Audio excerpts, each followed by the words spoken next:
10-15 दिन के बाद आपके प्रैक्टिकल शुरू हो जाएंगे जनवरी में, फिर टाइम नहीं बचता है। प्रैक्टिकल शुरू का मतलब एग्जाम शुरू हो गया।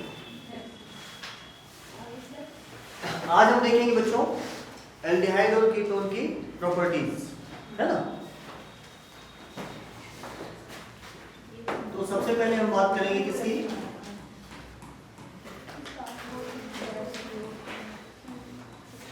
भौतिक गुण। ठीक है, भौतिक गुण में एल्डिहाइड एंड कीटोन में जो इंपॉर्टेंट है सबसे ज्यादा, जिसके ऊपर क्वेश्चन आ सकते हैं, एक है क्वथनांक और दूसरा है विध्रुव आगम। क्वथनांक और विध्रुव आगम, ठीक है। पहले हम बात कर लेते हैं क्वथनांक की भी। क्वथनांक का मतलब यानी इंग्लिश में इसको कहते हैं बॉइलिंग पॉइंट, ठीक है। और बॉइलिंग पॉइंट की कंडीशन बताई थी बच्चों कि किसी भी कंपाउंड में जैसे जैसे चेन का साइज बढ़ता है, स्ट्रेट चेन का नंबर ऑफ कार्बन बढ़ेगा तो बॉइलिंग पॉइंट बढ़ेगा। यहाँ थोड़ा सा एक फैक्टर और काम करता है, क्योंकि ये एल्डिहाइड और कीटोन में कार्बोनिल कार्बन है और कार्बोनिल कार्बन ध्रुवीय होता है, मतलब पोलर होता है। तो यहाँ एक प्रकार का फोर्स लगता है, इसको कहते हैं डायपोल डायपोल इंटरेक्शन। क्या कहते हैं? डायपोल डायपोल इंटरेक्शन, ठीक है ना।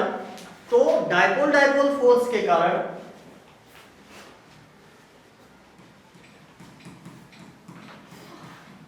डायपोल फोर्स के कारण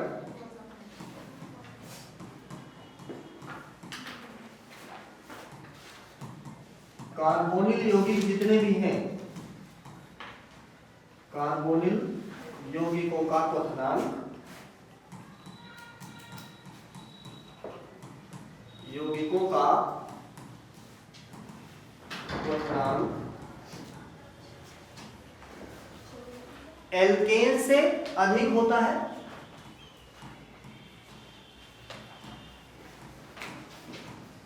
एल्केन से अधिक होता है,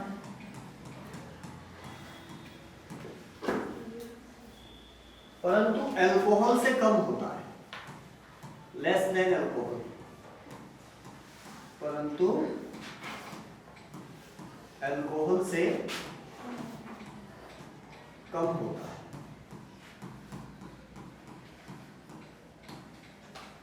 क्यों? क्योंकि अल्कोहल में हाइड्रोजन बॉन्ड होता है। रीजन क्या है?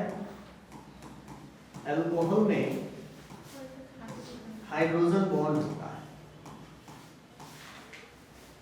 ठीक है। ये याद रखना कि अगर अल्कोहल आ जाता है तो उसका क्वथनांक एल्डिहाइड और कीटोन से ज्यादा होता है, ठीक है ना। एक कंडीशन याद कर लेना, अगर मान लीजिए आपको एल्डिहाइड कीटोन दोनों दिए गए, तो मान लीजिए एल्डिहाइड भी दिया गया और कीटोन भी दिया गया, तो ऐसे केस में कीटोन का बॉइलिंग पॉइंट एल्डिहाइड से थोड़ा सा ज्यादा होगा, ठीक है ना।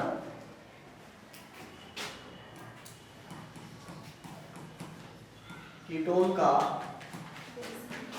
बॉइलिंग पॉइंट एल्डिहाइड से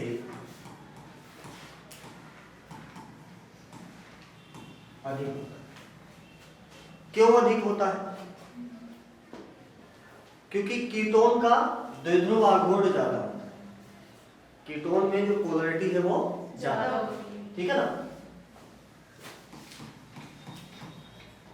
तो कीटोन्स आर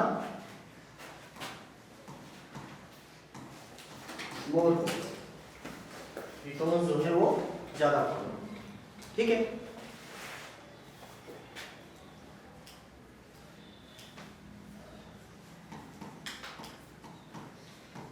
अब हम देखेंगे रासायनिक गुण।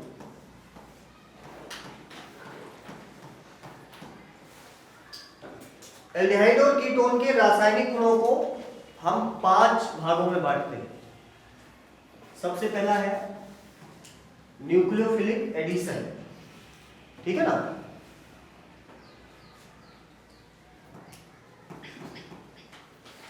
नाभिक स्नेही योगात्मक अभिक्रियाएं, योगात्मक अभिक्रिया।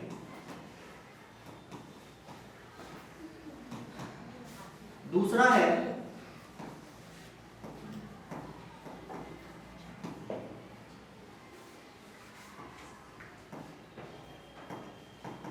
नाभिक स्नेही योग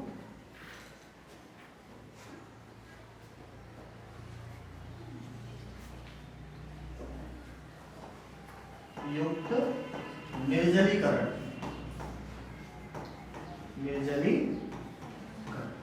लॉस ऑफ वाटर होता है इसमें, ठीक है। तीसरा है रिडक्शन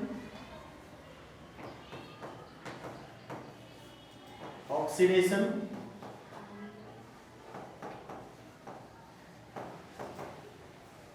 ठीक है, और अदर्स। अदर्स का मतलब reaction with base, reaction in basic medium.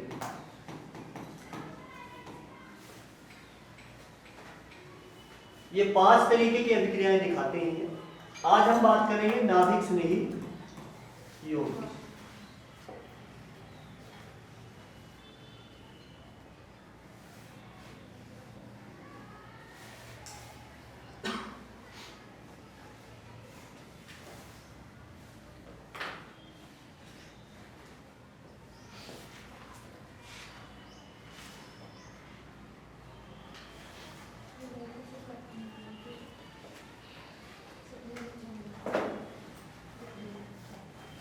आगे चल।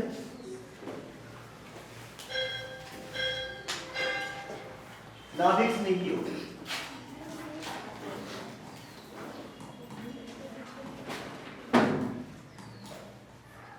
नाभिक स्नेही योगात्मक अभिक्रिया।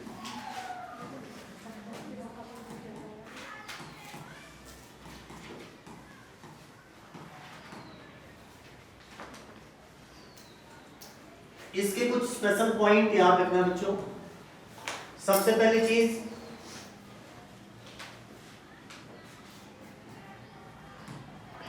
अभिक्रिया के लिए माध्यम कैसा होना चाहिए? अम्लीय माध्यम, ठीक है ना।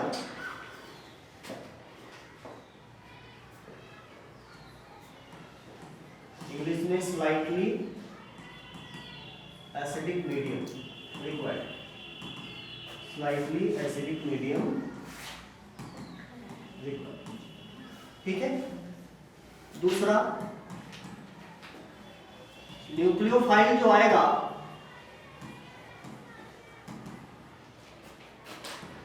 ये कार्बोनिल कार्बन पर,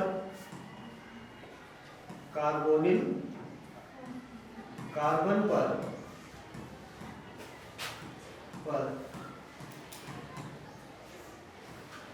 लंबवत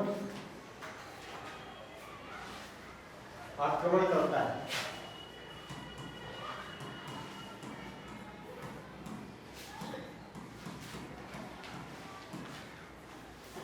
ठीक है।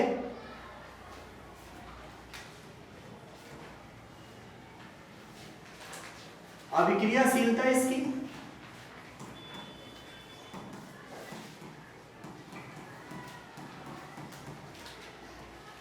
अभिक्रियाशीलता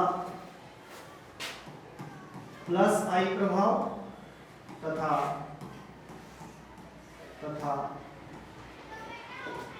स्टीयरिक हिंड्रेंस, स्टीयरिक हिंड्रेंस द्वारा प्रभावित होती है।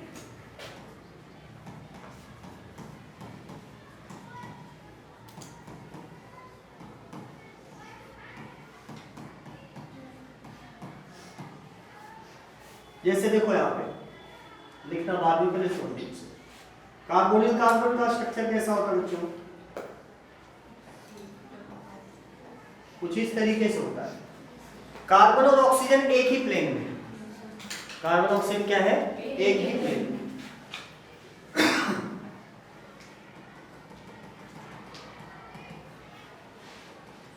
ये मैंने प्लेन जनरेट कर रखा है।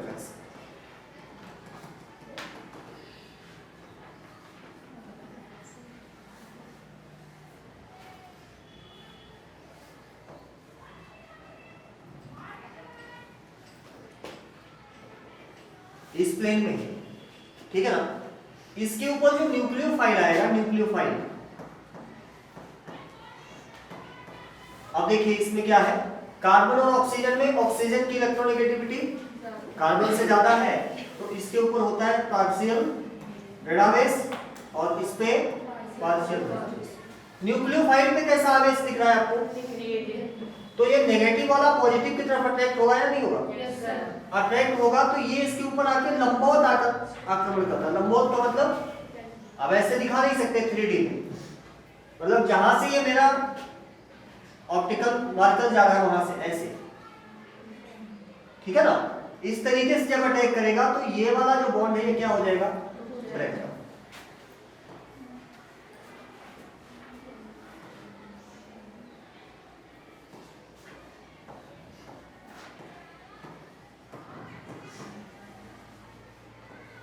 और फिर इस पे वर्कअप करवाते हैं। वर्कअप मींस, क्योंकि मैंने क्या कहा, स्लाइटली एसिडिक मीडियम, यही रिक्वायरमेंट है इसकी।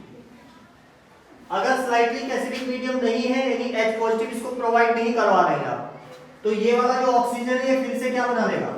यहाँ डबल बॉन्ड बना लेगा, ठीक है ना। और न्यूक्लियोफाइल फिर से रिलीज हो जाएगा।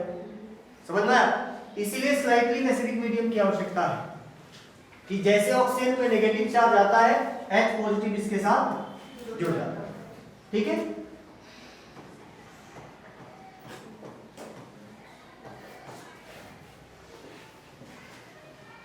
ये इसकी पूरी क्रियाविधि है।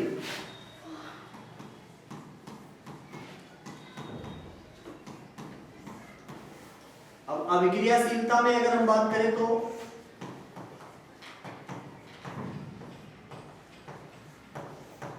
मैंने फैक्टर्स बता दिए ना, कौन कौन से फैक्टर पे। एक तो प्लस आई प्रभाव है और दूसरा स्टेरिक हिंड्रेंस। अब देखिए ध्यान से, अगर आप कीटोन लेते हैं, कीटोन, तो कीटोन के केस में आप देखेंगे कि यहाँ पर भी एल्काइल ग्रुप होगा और यहाँ पर भी एल्काइल, दोनों जगह आर ग्रुप है। आर ग्रुप का मतलब इसका साइज क्या होगा? लार्ज होगा। तो कोई भी ग्रुप आ गया, अगर ऑर्गेनिक ग्रुप जुड़ रहा है तो साइज क्या होगा? लार्ज होगा। और अगर साइज लार्ज हो गया तो जो न्यूक्लियोफिलिक अटैक है वो उतना ज्यादा फैसिलिटेटेड नहीं होगा। गेटिंग? तो इसलिए कीटोन के केस में आप देखेंगे कि क्योंकि न्यूक्लियोफिलिक अटैक फैसाइल नहीं है, उतना आसान नहीं है, इसलिए एल्डिहाइड न्यूक्लियोफिलिक सब, अगर हम एडिशन की बात करें तो एल्डिहाइड की रिएक्टिविटी कीटोन से ज्यादा होती है। क्यों? क्योंकि एल्डिहाइड में एक ही आर ग्रुप होता है, एक तरफ उसमें छोटा सा हाइड्रोजन जुड़ा होता है बस। कीटोन में दोनों तरफ आर ग्रुप जुड़े हैं, आर ग्रुप जुड़े हैं जो कि साइज में बड़े होते हैं, इसीलिए वो इनकमिंग न्यूक्लियोफाइल पे स्टेरिक रिपल्सन करते हैं, ठीक है ना। स्टेरिक रिपल्सन के कारण उनका अटैक पॉसिबल नहीं होता। पॉसिबल मींस इजी नहीं होता, ठीक है ना।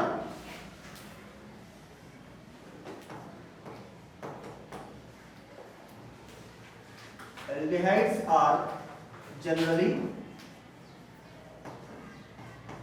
more reactive, more reactive, ठीक है। आगे चलें।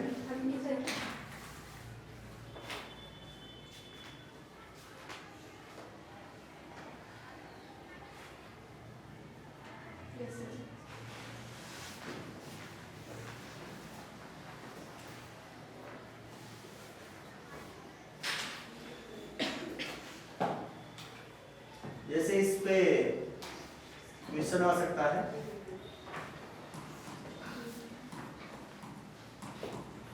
निम्नलिखित को नाभिक स्नेही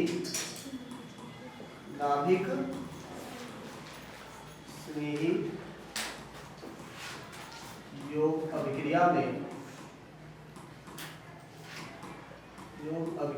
की अभिक्रियाशीलता के आधार पर अभिक्रियाशीलता के आधार पर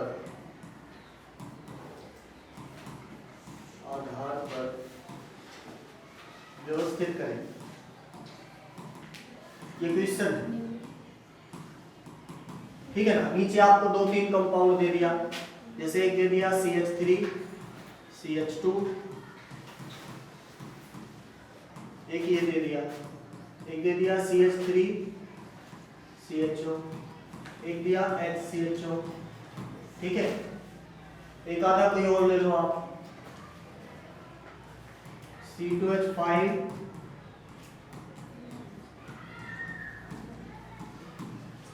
इस तरीके से, ठीक है। तो देखिए सबसे छोटा ग्रुप इसमें है, तो ये सबसे ज्यादा रिएक्टिव होता है। ये ध्यान रखना, एल्डिहाइड हमेशा कीटोन से ज्यादा रिएक्टिव होगा। तो all of first you have to select which compounds are of aldehyde type. तो ये एल्डिहाइड हो गया और ये एल्डिहाइड हो गया। अब इसमें ये देखिए कि किसमें छोटा ग्रुप जुड़ा हुआ है, तो इसमें देखिए दोनों तरफ H है, तो ये ज्यादा रिएक्टिव होगा। इसमें एक तरफ मेथिल ग्रुप आ गया, मेथिल ग्रुप आ गया तो इसकी रिएक्टिविटी इसकी अपेक्षा कम हो जाएगी। Now other two are ketone, ये दोनों कीटोन है। कीटोन में फिर हम चेक करेंगे कि इसमें एक तरफ एथिल ग्रुप है, एक तरफ मेथिल ग्रुप है। इसमें दोनों तरफ एथिल ग्रुप है। अब बताइए out of ethyl and methyl कौन ज्यादा, किसका साइज लार्ज है? तो मेथिल का साइज छोटा है, तो जिसमें एक तरफ मेथिल ग्रुप है ये ज्यादा रिएक्टिव हो जाएगा, ठीक है ना। तो अगर हम बात करें इसको नंबर करते 1 2 3 4, तो सबसे ज्यादा रिएक्टिव कौन हुआ? 3, फिर 2, फिर 1, ठीक है। कर लोगे ना अरेंज से?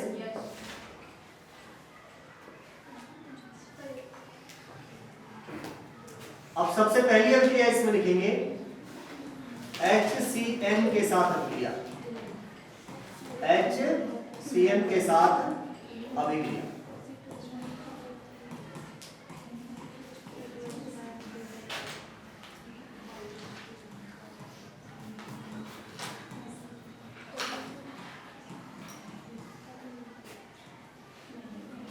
इसमें जो pH वैल्यू है लगभग 9 होगी, ठीक है। क्या बन जाएगा बच्चों? देखिए कुछ करना ही नहीं है। देखिए इसमें यहाँ पे H क्या है? पॉजिटिव। वैसे अगर आप मान लीजिए मैकेनिज्म नहीं भी आता तो सीधा क्या देखना है, इसमें H पे पॉजिटिव है और Cn पे नेगेटिव। इसमें कार्बन पे पार्शियल पॉजिटिव है, ऑक्सीजन पे पार्शियल नेगेटिव है। क्या क्या बताया है? पॉजिटिव वाला नेगेटिव से जुड़ेगा, नेगेटिव वाला पॉजिटिव से जुड़ेगा।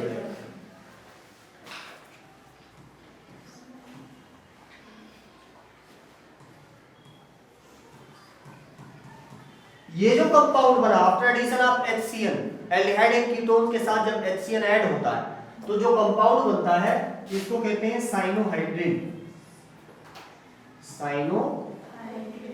ये कई बार नाम से पूछा जाता है, व्हाट इज साइनोहाइड्रिन?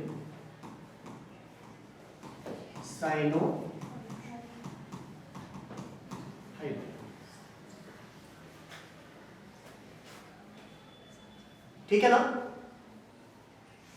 साइनोहाइड्रिन क्या है? How can you define cyanohydrin? When aldehyde and ketones react with HCN, it gives additional product that is called cyanohydrin. Aldehyde और कीटोन जब HCN से अभिक्रिया करके योगात्मक उत्पाद बनाता है तो उसको हम क्या कहते हैं? साइनोहाइड्रिन।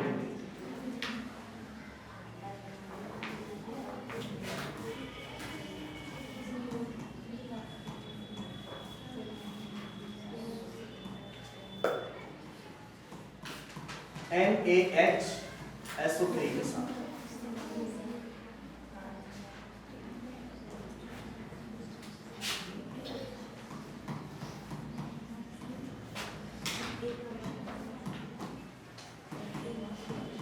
ध्यान रखना कीटोन की क्रियाशीलता कम होती है तो कीटोन कम क्रियाशील होता है, ठीक है।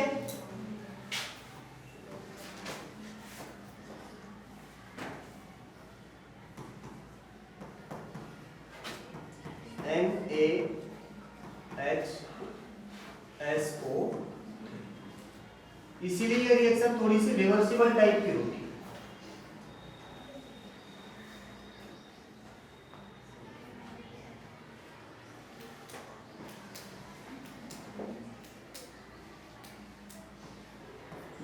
प्रोडक्ट बना रहा हूं, वैसे इसमें ना जब आप देखेंगे तो पहले बनेगा, देखिए पहले बनेगा ONA और इधर जुड़ेगा HSO3, पहले ये बनता है, लेकिन मैं डायरेक्ट लिख रहा हूं, पहले ये बनेगा ONA और HSO3, ठीक है ना। लेकिन फिर बाद में इसमें रीअरेंजमेंट होता है, रीअरेंजमेंट होकर के क्या बन जाएगा OH और ये बन जाएगा SO3, ठीक है। ये क्या होता है, क्रिस्टलाइन सॉलिड। इसमें रीअरेंजमेंट का रीजन यही है because the product become solid, ठीक है ना। इसकी एंट्रोपी डिक्रीज होती है और ये बहुत ज्यादा स्टेबल होता है, तो हाई स्टेबिलिटी के कारण ऐसा हो जाता है, ठीक है। तीसरा है ग्रिग्नार्ड अभिकर्मक के साथ, रिएक्शन विद ग्रिग्नार्ड रेजेंट।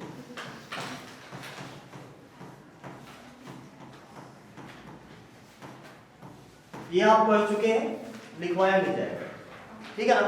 जहां आपने अल्कोहल बनाना सीखा था पिछले चैप्टर में, वहां देख लें। अभिक्रिया का एक मैं रूट मैप लिख दे रहा हूं, प्रोडक्ट आप बनाएंगे, ठीक है, बना लोगे ना। अरे पिछले चैप्टर में करवाया गया, गरीबों बोल तो दिया करो एक बार,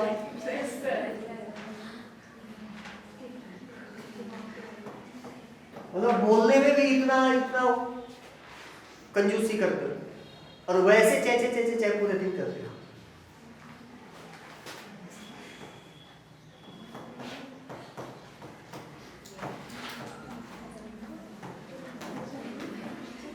इसका प्रोडक्ट बना के लाना है, ठीक है ना, बन जाएगा ना। नहीं बनेगा तो मैं बताऊंगा बेटा, टेंशन मत लो।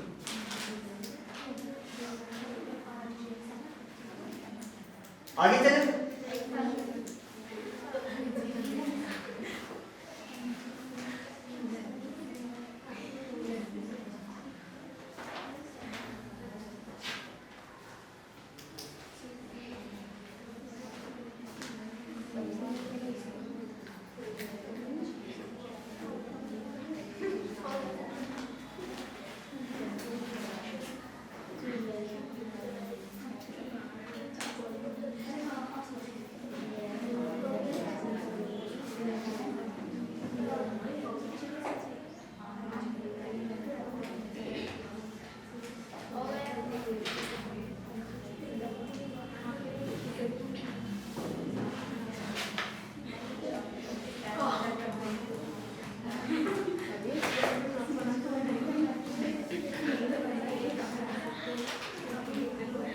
ये भी मोस्ट इंपॉर्टेंट है बच्चों।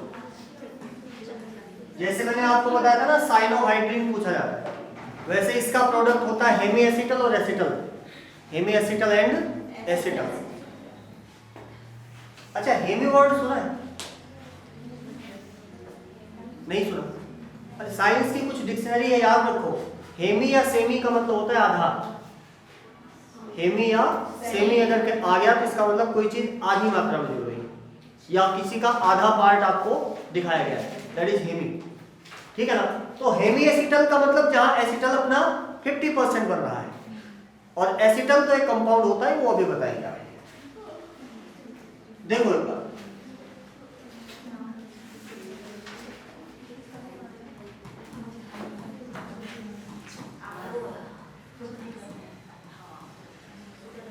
जब हम एक अल्कोहल मॉलिक्यूल लेते हैं, कितना? एक अल्कोहल मॉलिक्यूल,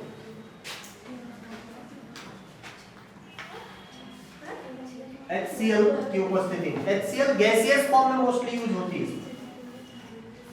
तो क्या होगा, देखो यहाँ पे इस पे पॉजिटिव है और इस पे नेगेटिव, यहाँ पॉजिटिव है और यहाँ नेगेटिव, ठीक है।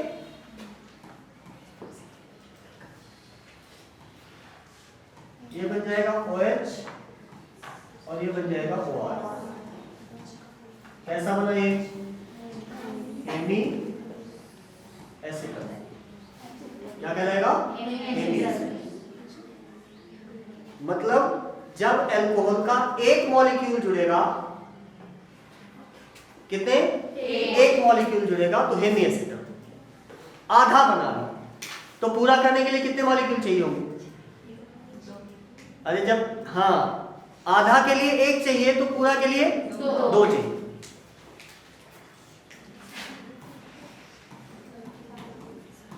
तो जब अल्कोहल के दो मॉलिक्यूल जुड़ते हैं इसके साथ, अब इसकी तो मैकेनिज्म आपको बताई दी है, तो आप सिर्फ याद करो क्या, यहां से H2O निकल जाएगा। बायो वालों ने पढ़ रखा होगा, एसिटल जरूर आया होगा आपके पास। कहा? जब आप ग्लूकोज की संरचना पढ़ते हैं तो, है ना, वहां पे ग्लूकोज जो है पांचवें कार्बन और पहले कार्बन के बीच में बताते होंगे सर कि एसिटल बनता है। वो जो बॉन्ड बनता है उसी को हम क्या कहेंगे? एसिटल बॉन्ड बनता है। ऐसा ही कुछ होता है, ठीक है ना।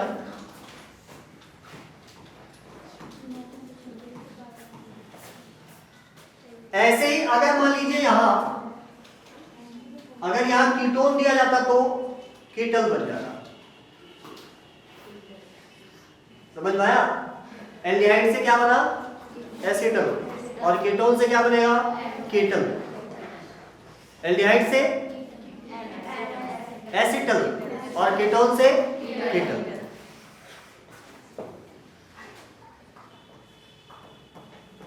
चलो एक कीटोन ले लेते हैं मान लीजिए, ठीक है। इसकी अभिक्रिया करवाते हैं हम।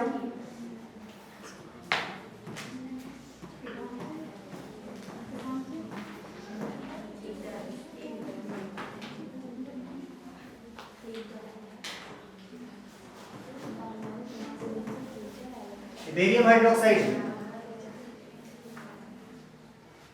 इस कंपाउंड का आईयूपीएसी नेम पता है?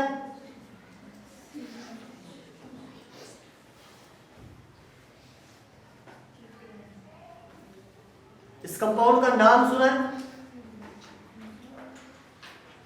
विलेन पढ़ा है? विलेन फ्रीजिंग पॉइंट में डिप्रेशन पढ़ा था, उसमें सर ने कोई ऐसा कंपाउंड बताया था कि ये डालने से पानी का फ्रीजिंग पॉइंट बहुत लो हो जाता है। इसको कहते हैं बच्चों एथिलीन ग्लाइकॉल। क्या कहते हैं? Ethylene glycol. IUPAC name 1,2 ethane 1,2 diol. Ethane 1,2 diol.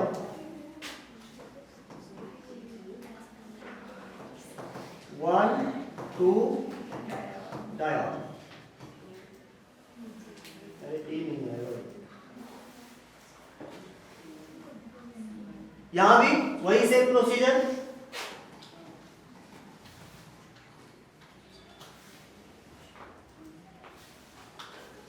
ये निकल गया H2O, ठीक है ना। और यहां बनेगा साइक्लिक कीटल। क्या बन जाएगा?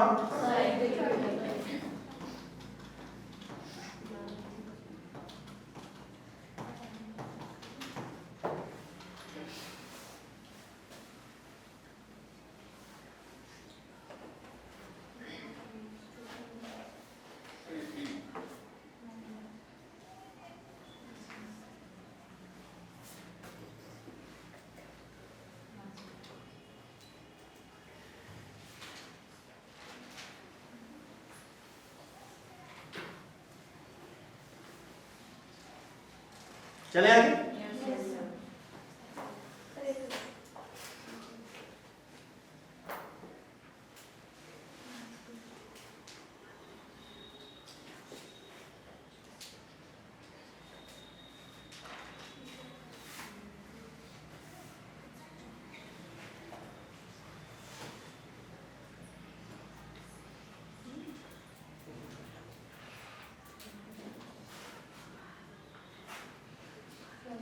मैकेनिज्म आपने जैसे पहले करवाई थी, है ना, वही अभी